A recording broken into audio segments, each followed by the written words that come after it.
All right. Moving on with birth month, we have the 1995 children's movie Magic Island, starring Zachary Ty Bryan, Jeanette Dubois, and French Stewart, and strangely Andrew Divoff. We'll get to that because I never realized he was even in this movie. So Magic Island was a movie that I found on the Disney Channel. It aired on the Disney Channel back in 96 or 97, around that time. And maybe 98. But it aired on there, and that's where I saw it for the first time. I even had it recorded, because Zachary Ty Bryan was on there, and I was a Home Improvement fan, so I'm going to check it out. And I had this on VHS tape that I recorded off TV, and I watched it constantly. I loved this movie. I still really enjoyed it. There are some very weird story plot lines with this movie, but yes, so Zachary Ty Bryan plays Mad Jack, a boy who doesn't have a very good life, I guess. His mom's always busy. His dad is non-existent. Did I mention this aired on a Disney Channel? It's actually brought to you by Moonbeam Entertainment, which was the children's division of Full Moon Entertainment. Mr. Charles Band and all that. So that's what this was. It also brought you Prehysteria, which I will be reviewing at some point this month for To Be Tuesday. It's on the list. For sure. So yeah, he's not happy with his life, so he tries to run away. But Lucretia, played by Jeanette Dubois, who is this live-in voodoo maid, I really don't know. She's a Haitian maid. I don't know what her purpose is. I think she's a maid, housekeeper, whatever you call her. She fixes them food. He tries to leave, she doesn't let him, and then she gives him this book called Magic Island that was written by her ancestor, Marguerite, from Port-au-Prince, Haiti. So, gives him the book, and he goes back into his room and ends up hearing some noises, which leads him into the book, Magic Island, where he crash lands on the island, and he meets 3 buccaneers: Prince Morgan, Gwen, and Dumas. Dumas is from Haiti, and that does go into the plot later. It comes back around. But yes, the 3 buccaneers believe Jack to be a sorcerer. During the time he was falling, though, they were arguing with some pirates, and those pirates be Saperstein, played by French Stewart, Jolly Roger, who I don't remember the actor's name, Duckbone, played by Abraham Benrubi, who I mentioned in a previous review, and Blackbeard, played very confusingly to me by Andrew Divoff, the fucking Wishmaster. I didn't even know it was him until the end credits, and I saw that. I'm like, wait a minute, and because I watched this on YouTube, so I was on my Xbox, watched it on the YouTube app, and I hit the controller, and I paused it, and I went, that's the Andrew Divoff? No. So I tried to look at pictures. It doesn't look like him. There's one photo where you could sort of tell from the jawline, but it does not look at him at all. And this was 95. I think this was after, because wasn't Wishmaster was 92, right? So this was after Wishmaster 2, I think, even. So yeah, it was really weird. You cannot recognize him. It's very confusing to me. I was like, what? Andrew Divoff. It's still confusing to me to this day. I'm just like, to this moment, right now, I'm still trying to fathom it. But yeah, they're arguing, and he lands, and they scatter. They do have this fight where Saperstein's pants fall down, and you get the one-liner, "Don't drop your jaws in the presence of a lady." Okay, so the actress who plays Gwen, her fake British accent is ridiculous. You can tell she doesn't really talk like that, but she was in Leprechaun 3. And the actor who plays Prince Morgan looks like a combination of Ryan Reynolds and the guy from Sugar Ray, Mark McGrath. That's what he is. I always call him like Discount Mark McGrath, but there are times where he comes across like Ryan Reynolds as well. So he kind of has that, and he has a big British accent too. But yeah, they're there to try to find a treasure because his father, the king, has he's a very bad person, I guess, and so he wants money so he can, I don't know.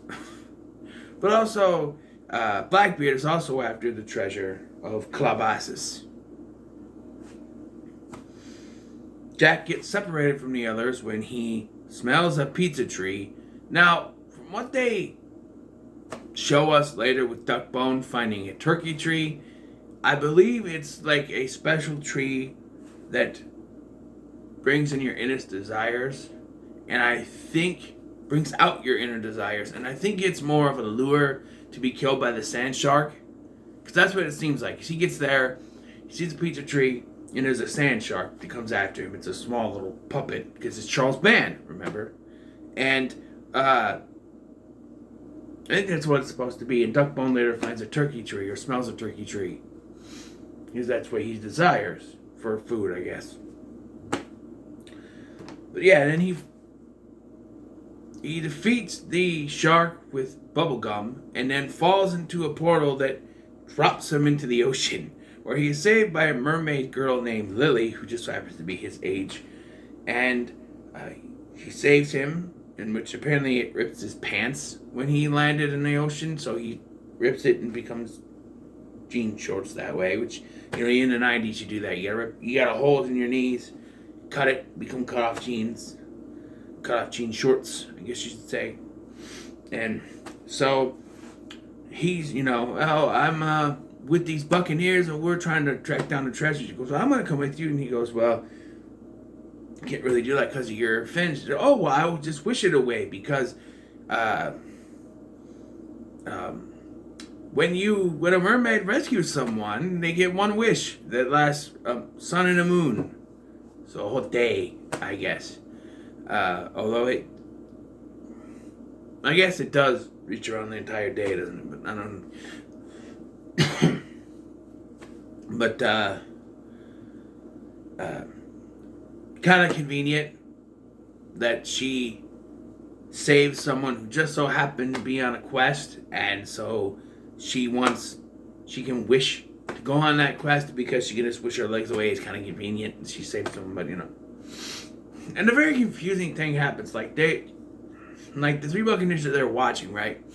And she wishes for the legs, and so the legs so their tail disappears into legs. And when they get there, he introduces her as a mermaid, and Gwen goes, "All mermaids I've heard of had fins. You just saw the magic take away the fins. I don't understand why. What? Just saw that." They agreed to take her with, and so they're on, and she can talk to animals, and somehow knows a chimpanzee named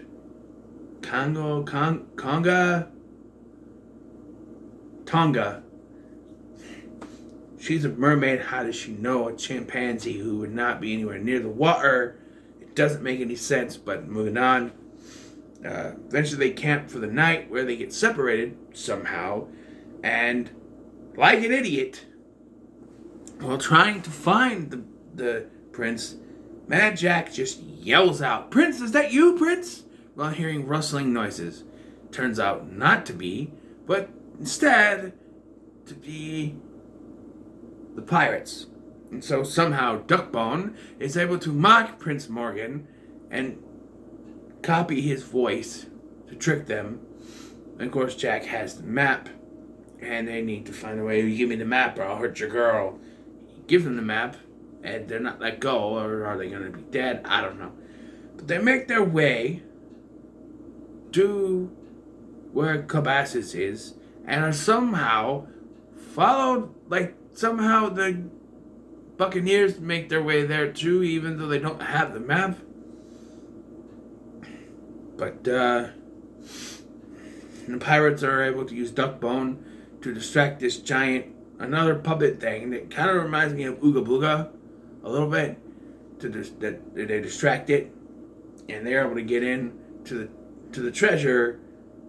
So now Jack and the others have to distract it. And I'm like, why don't they just run in while Duckbone is still distracting it? Well, Duckbone is done distracting now, and he runs in. It's like, if they were faster, they could have got in, right?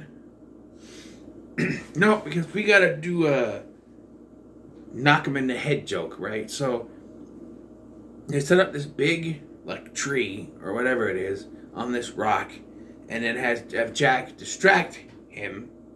By the way, there's a thing earlier. I forgot about this. The pirates get kidnapped, or the Buccaneers get kidnapped and are buried up to their heads in the sand, and are left with Duckbone while the others do something. I don't know where they were going to find Jack, I guess. And so Jack has to use his stereo that he conveniently brought with him, microphone and I don't know, to distract Duckbone and make him think there's a dark spirit. That was earlier. But now, Jack tricks the big monster thingy to stepping on this thing that plunks the wood in his head and makes him fall to pieces. How he knew that would happen is beyond me, but they run in and they sneak in. Somehow, Blackbeard knows they're there. So he's like, come in, lads, come into our abode. And they go in there and they have the treasure room. And Jack's first instinct is to put his hands in the treasure, even though there are pirates that could stab him in the face. And he gets knocked back down. I'm like, dude, that's not your treasure. What are you doing? The pirates are Why would you go in and go, wow? No.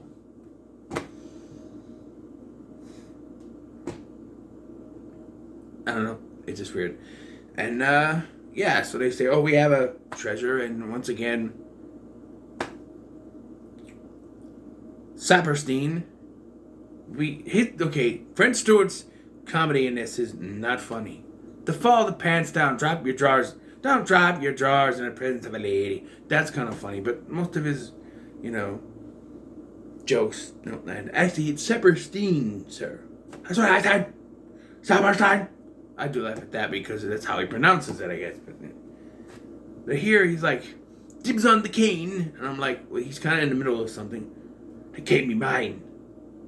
No, it be mine. And I go back and forth. I said the cane be mine.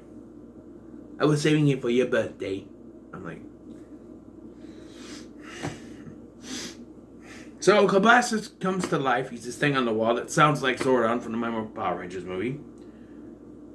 I'm serious. It sounds just like him. I don't know if... I looked up the guy. It's actually played by the director of the film. But I don't know. The voice, maybe it's just... I don't know. But he starts to shake things. And the walls start to close. He turns Blackbeard into a gold statue, and the others start to run. The thing. But at this point, like, the Buccaneers just run off and leave Jack and Lily behind. Jack goes to run, but is grabbed by Duckbone and Jolly Roger. Are like, oh no, you don't. And they start loading the treasure into his shirt. That isn't until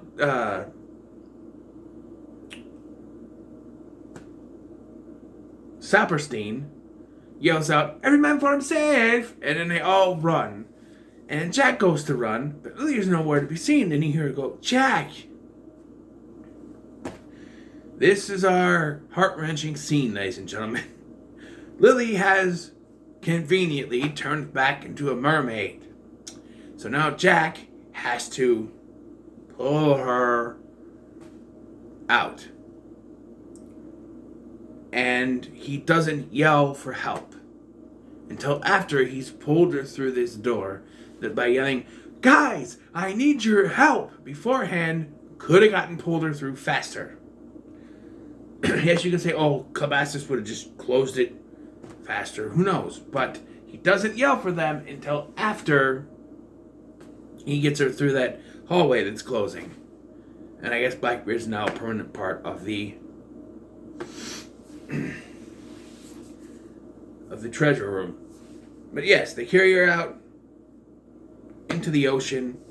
They carry her out, and like, well, what do we do next? So he looks at his book, because throughout the movie, he's been looking through his book that he has, because the book for some reason came with them, because maybe they figured that's one way he could get out, I guess. But the book somehow, for some reason, came with him. So looking through the book, although the ending is never there because you can't see that far because it hasn't opened yet or whatever.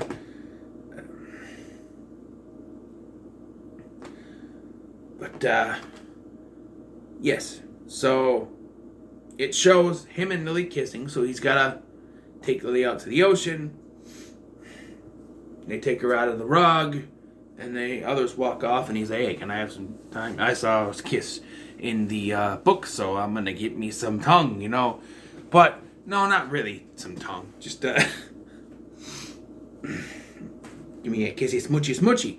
He doesn't say that, but, like, he's like, hey, can we have a minute? And they walk off, and then they say goodbye and a kiss. And then she swims off into the ocean, and he goes back. And they're like, oh, this rug is a treasure. And he's like, well, you keep it, because I'm a kid. What do I need it for? Take it home. Your problems will be solved. You don't like how your mom works so much.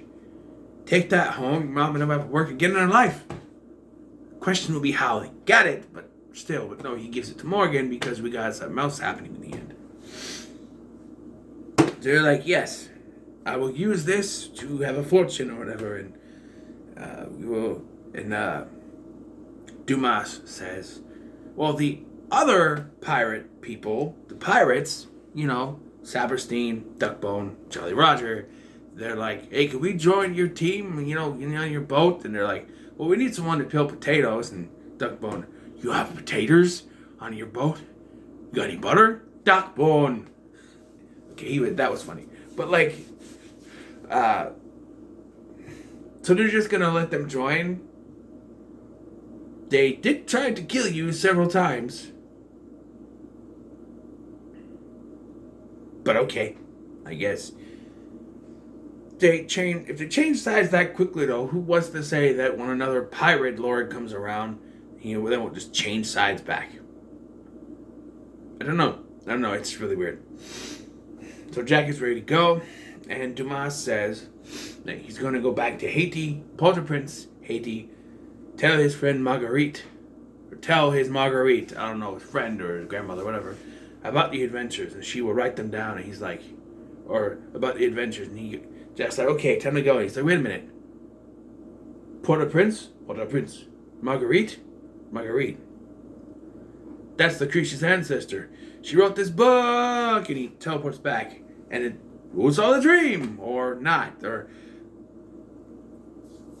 I'll get to it at the end, or not, but it's a dream or not, who knows. When he wakes up, and his mom is there, and his mom, this is what fixes it. Oh, this kind of fixes my complaint. It's their fix to the problem, because I'm like, oh, his whole problem was that she was working too much. So if he took the sparkly rug back, that would fix the problem, right?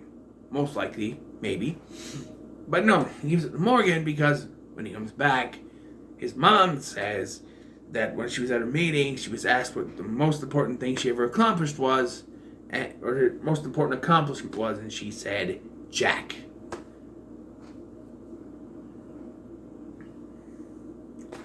So, and I guess she's going to work less, and then Lucretia shows up, and, you came back, or you get back already, and now is she talking to her, or is she talking to him? Who knows? And the mom's like, why don't you whip us up something? It's like middle of the night, and all of a sudden you hear ding dong. It's like, oh, I figured you would be hungry. Did you not know she was back till just now? So ordered a pizza. And then Jack says, thank you. She goes, you're welcome, Jack. And then the movie ends.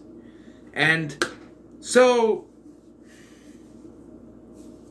my question is, everything we saw in the book when Jack was looking through it on the island, was that actually in the book? Are they saying that the events of this film actually happened and were written by Marguerite based on what Dumas said to her, told her what happened, and were read in the book? So does that mean that the book is actually real life from many centuries ago, and that's just the events actually happened, and he was transported in time to the past, and those events actually happened, and they were written into the book, and Lucretia somehow knew, and did she purposely work for these people, knowing that it was going to be Jack going back? It's very confusing. Or did she just so happen to work with people? Wait a minute,